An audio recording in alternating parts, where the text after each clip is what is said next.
everyone, Tim Beachum here, and welcome to this short video on the fastest way to grow any business. Now, it doesn't matter whether you're an army of one working from your kitchen table or you're managing a big corporation. These are proven strategies that will work. More often than not, we make business way more complicated than it has to be. At the end of the day, the lifeblood of your business comes down to making a profit. That's what it's all about. Now, if you listen to some of these motivational speakers, which I listen to myself, so I'm not putting anybody down by any stretch of the imagination, they say, well, it's all about serving people. It's all about, doing what you're passionate about. And those things are valid to a point. But if you're doing what you're passionate about and you're focusing on better ways to serve people, which you should be doing, without a profit, you don't have a business, you have a hobby. As the founder of MarketingTV101.com, I have had the privilege of meeting business owners from all walks of life. Those that stated that their businesses were not performing the way that they hoped, it all came down to they weren't spending enough time on the sales process. The magic question is, how much time should you be spending on the sales process? Well, if you're a new business, it's recommended that you spend at least 80% of your day focused on the sales process. If you're an established business, then spending, approximately 30% of the day on the sales process and connecting with customers is more advisable. Now, I already know to most that may sound a bit extreme. Oh man, 80% of your day focused on, the sales process, that sounds like a lot.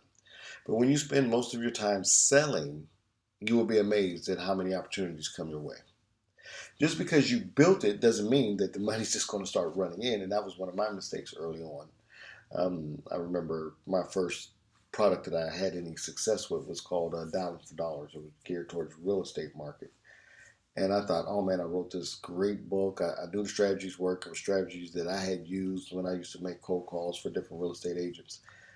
But I built it and nobody bought it. Nobody bought it. So I had to start selling. And that's when it became successful.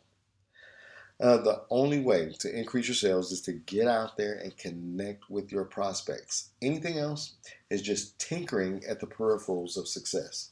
Now, I couldn't wait to say that. This is one of my favorite slides because I like the wording, tinkering at the peripherals of success.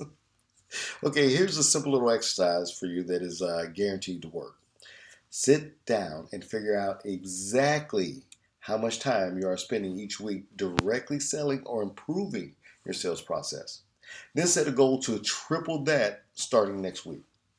Now, I already know that you're thinking, oh man, I'm too busy. I already got a lot of things that I have to do. I don't have time for this. This is crazy. This is never going to work. That's what a lot of people say. And I said the same thing. And so I said, okay, nothing else is working. Let me go back and study some of these materials and at least give it a try. What do I have to lose? And if you can bring yourself to drop all of the excuses and give the strategy 100% of your effort, just try for 30 days. You are going to be amazed at the transformation that your business is going to make. Sales should be the center of your business. It should be your main focus on a daily basis. As the founder of IBM, Thomas Watson once said, nothing happens until somebody sells something. And that's an extremely true saying. Let me give you a few key strategies you can apply to your business starting today. When you're done watching this video, I want to give you some strategies that you can implement and start transforming your business today.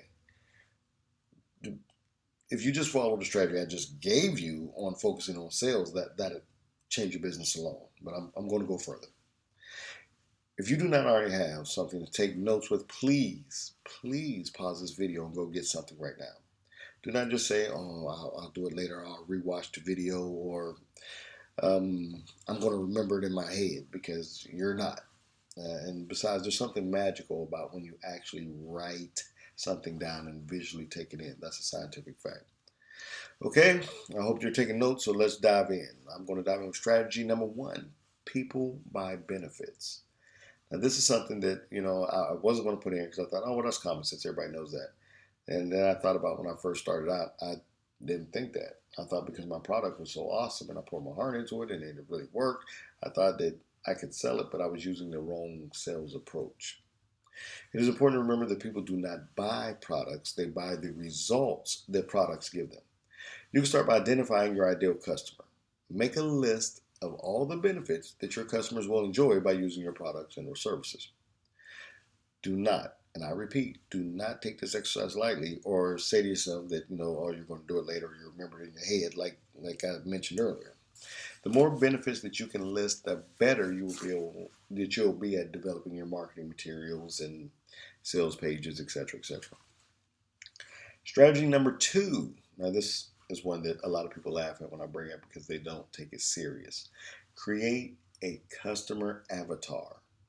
Now, ask yourself, who would most likely buy your products and or services right now? Create an avatar of that individual. And what I mean by create an avatar is like ask yourself questions like, how old is my target audience? Are they male? Are they female?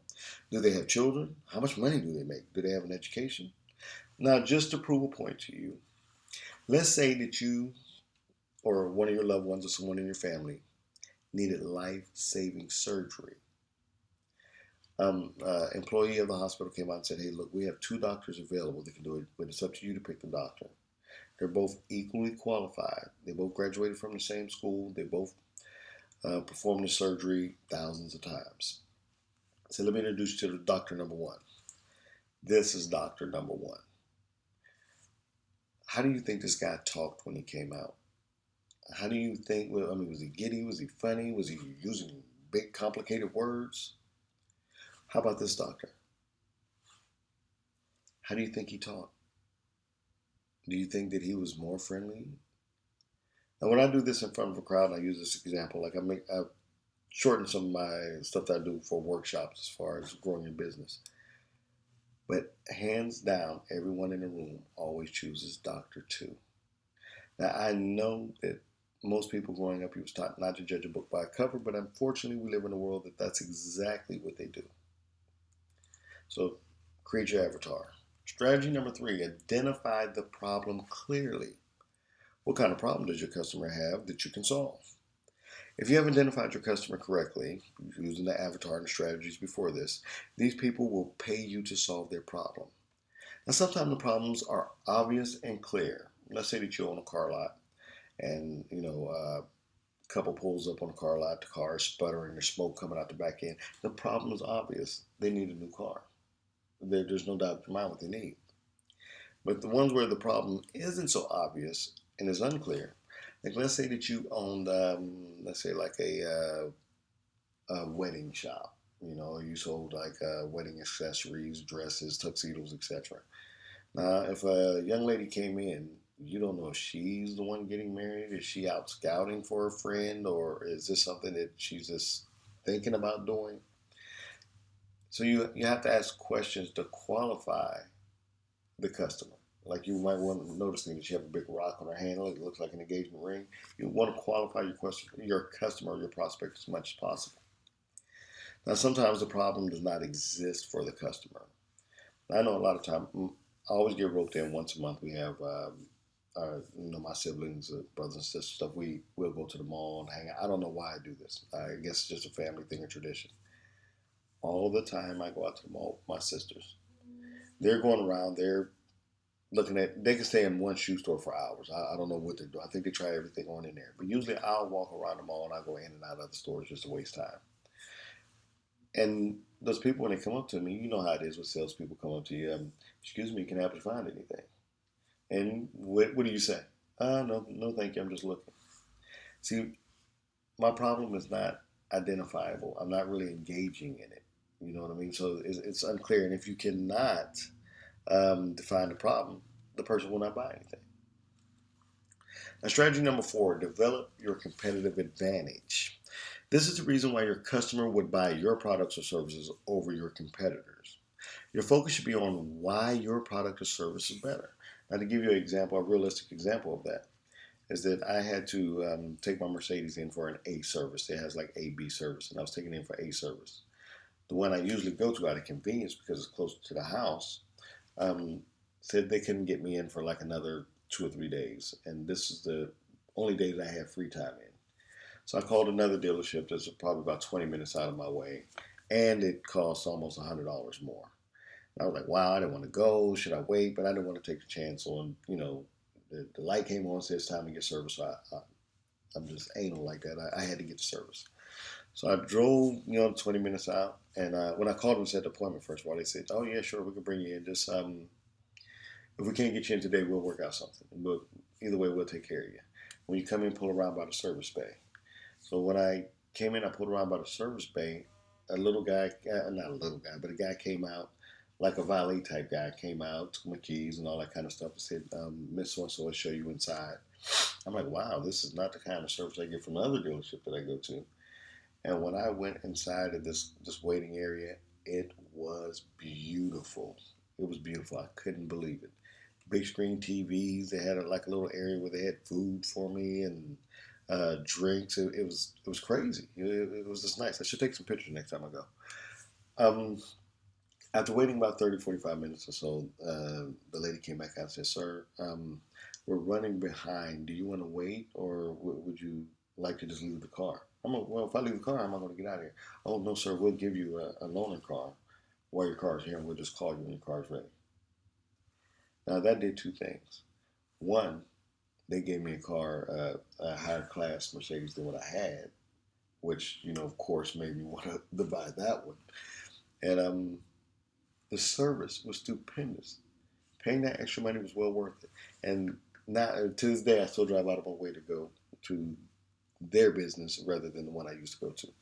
So that's what it means to develop your competitive advantage. What makes your product or service different from the others that are selling similar things?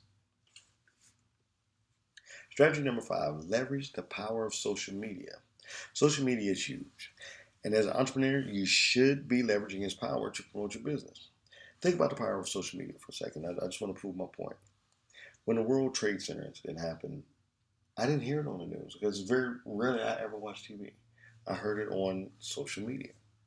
The death of Michael Jackson, I heard that on Twitter. It was hours before then. I seen video and pictures of people that were standing outside of the home of Michael Jackson while the paramedics were on the inside. And at least once, twice a year on the internet, if you've been on social, any type of social media for time, they always have some kind of prank or it's in poor taste. But I remember a year or so ago, they said that Jackie Chan had died, and I remember everybody, it was all over the place. And it was so convincing that Jackie Chan's press team had to come out and say, "No, he's not dead. He's okay. He's fine," and all that kind of stuff. But I couldn't believe it. I turned on the news and I'm looking every place, and friends are calling each other up. "Hey, is Michael Jackson dead? I heard this, I heard that." But it broke on social media first. Now, sports events.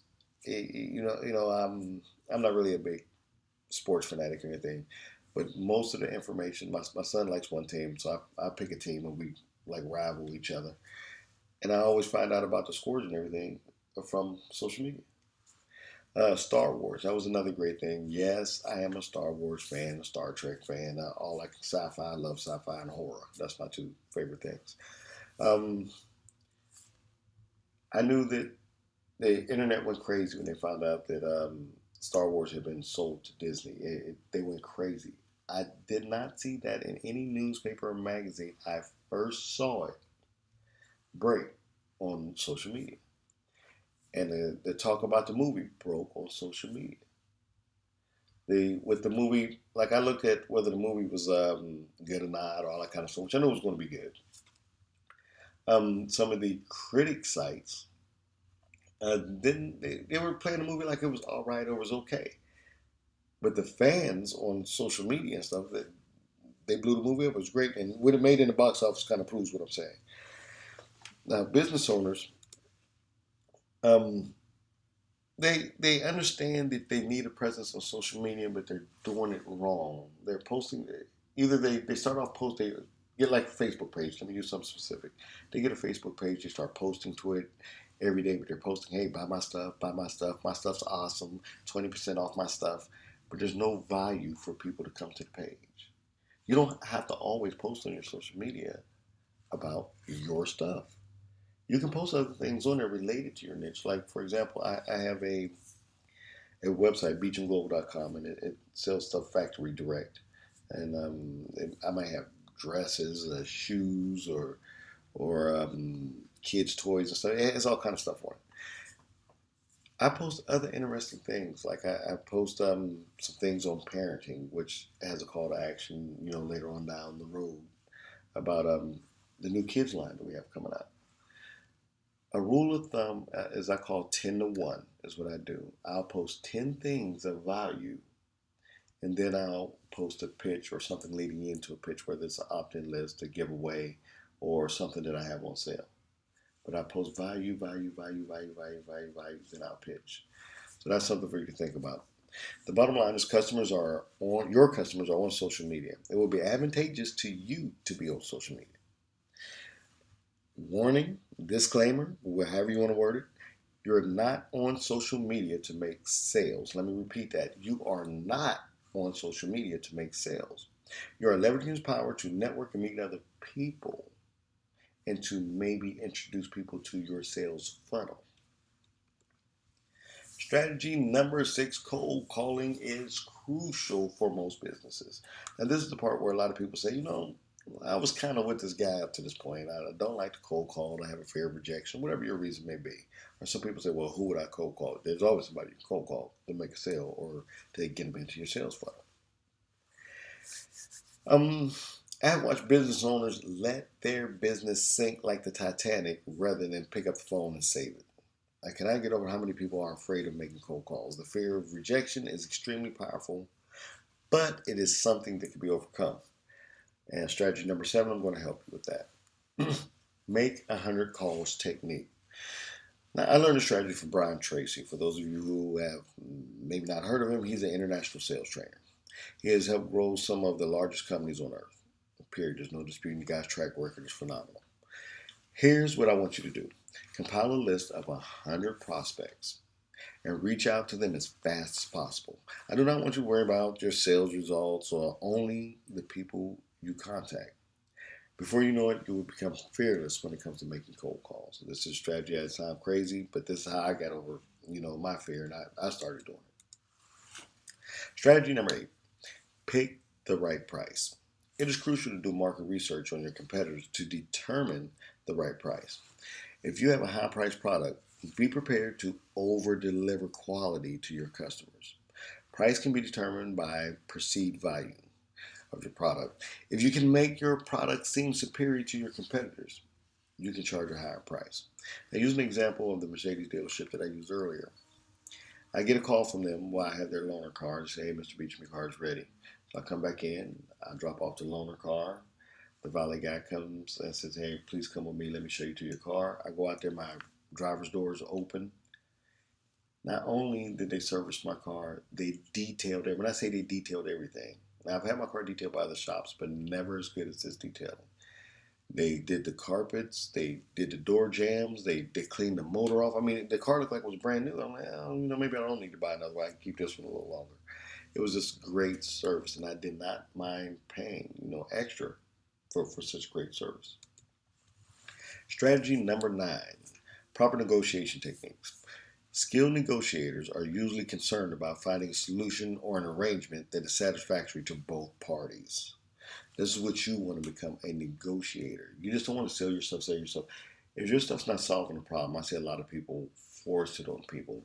I see this a lot in like MLM industries or usually service industries. But MLM is I have a lot of friends that's in MLM, and I see where they try to, because they tell you when you first join, 90% of the multi-level marketing industry, you start off with your sphere of influence, which is family, friends, and stuff like that.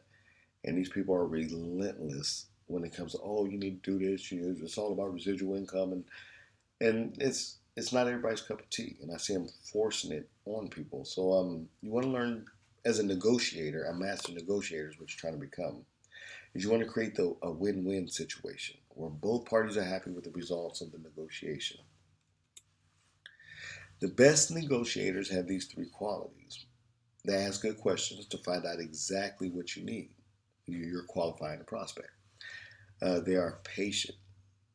They are very well prepared. There's nothing like trying to negotiate a deal, calling on your business, and you don't know all the answers to the questions. And if you don't know the answer, do not try to lie. Just say, well, I have to research that. Let me check that out and I get back with you, Monday, Tuesday, Wednesday, whatever. Strategy number 10, make an effective presentation. With today's technology, it's easier than ever to create an effective presentation. Since I primarily use Mac computers, I use software called Keynote, which is what you're looking at right now.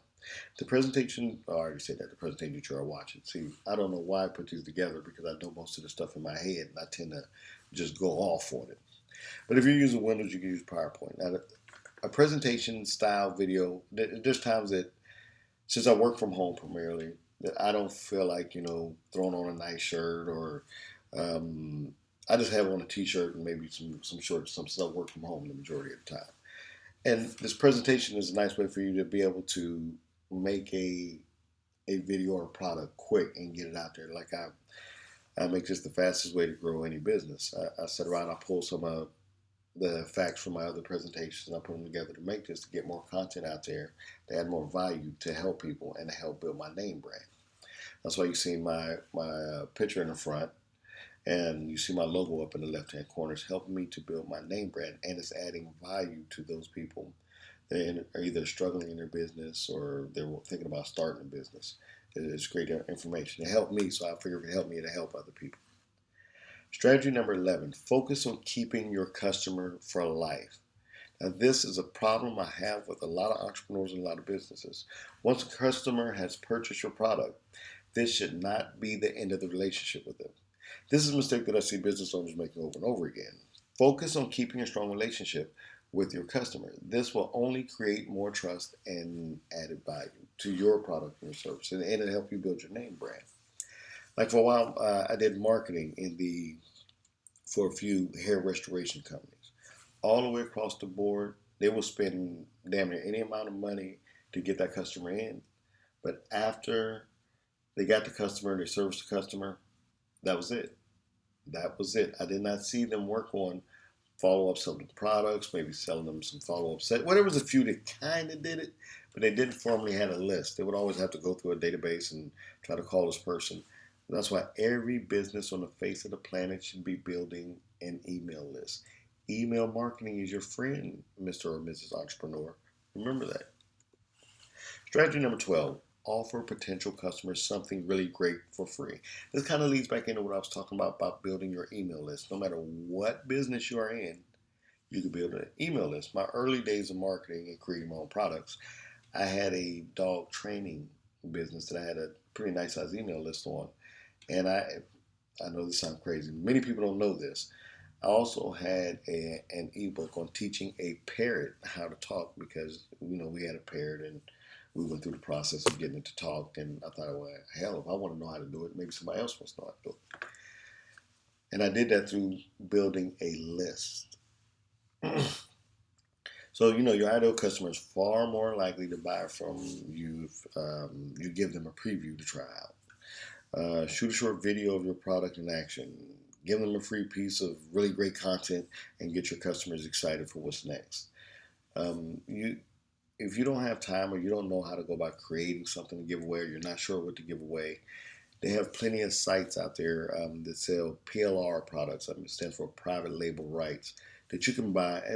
I advise you not to buy them and just put them right out there. I advise you to buy them and tweak them. Like what I use a site called super-reseller.com. That's super-reseller.com. It's a pretty good site. I just signed up for the lifetime membership because they're always adding new products. And I can easily grab a product and if I disagree with something, I just change it. And make sure you get the right rights. There's a difference between PLR rights and master resale rights. You want to make sure you get the right rights and use that as a giveaway to draw people in and to start growing your email list of people interested in what you have to offer. By the way, that for those, if you want to look up, do more research, those are called marketing angles. You'll want to find different angles and different target audiences to market to.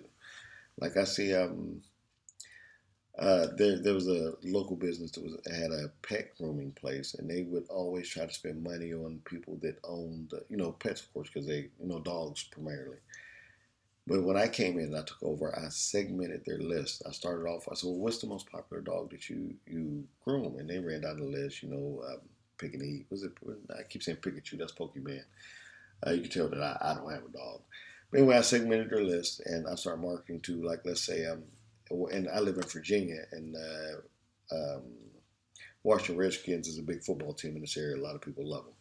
So I targeted local people interested in the Washington Redskins that had a dog, or that had this type of dog or that type of dog. And you would be amazed at how much better that worked. Totally transformed their business within 6 months.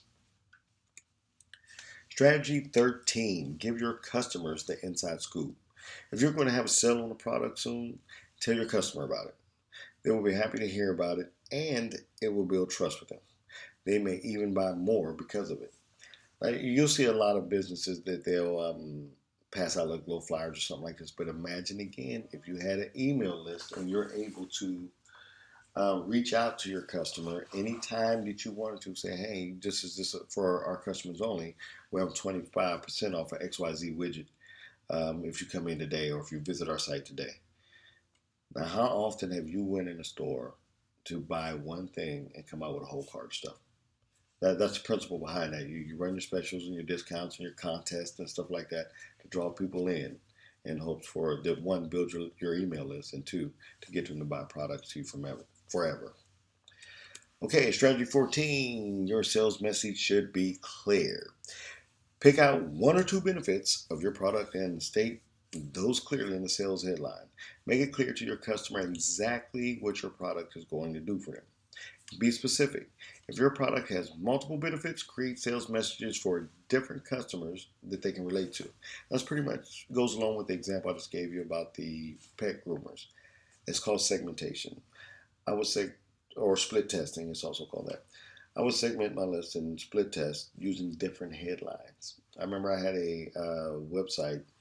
I grew up around the entertainment business. My father played with a band called Ohio Players that was pretty successful, and a lot of my friends, local guy here has a studio. He's worked with like Michael Jackson, Janet Jackson, stuff like that.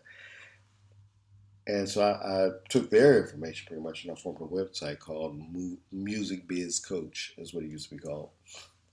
And I had a headline up there: how to make money in the music business without a record deal. I'm driving crazy amounts of traffic to the site, and it's just not converting well. I'm going in the hole big time. Now, statistics showed. I'm saying a tongue twist here. Statistics showed that there were like millions upon millions of people that wanted to be an entertainer. They wanted to be in the music business in some way, shape, or form. I'm driving the traffic there. It's not converting. So I tried to play around with the headline. I said, how to make millions in the music industry without having a record deal. I remember I had just uploaded. I didn't even know the upload was finished. I started, like, I had 2 or 3 sales come in, like, almost immediately. And the product was something that I was selling for $47. I changed the price to $97. It seemed like my price increased. So I tell you that to say this. A lot of business owners and small entrepreneurs, I see them always trying to, it's okay to have a special or a discount offer, a coupon code, but you can't keep lowering your price, because that is a great business model to go out of business. You and your competitors having a race of who can get to the bottom first. Okay, I hope that you've seen the value in this video, and I hope you appreciate it. And I hope you'll share it with a fellow entrepreneur to help them out too. And if you want more business training from some of the world's best individuals, we have tons of videos located at marketingtv101.com. It's free to join up. There's no cost or anything. You can come there. It's something that our team and I and friends, other business owners that I know, we kind of watch and study. And if you have any training that you would like to see in there or on a subject matter you would like to see, let me know. Okay, this is Tim Beachum. Thanks for watching the video and good luck with your business.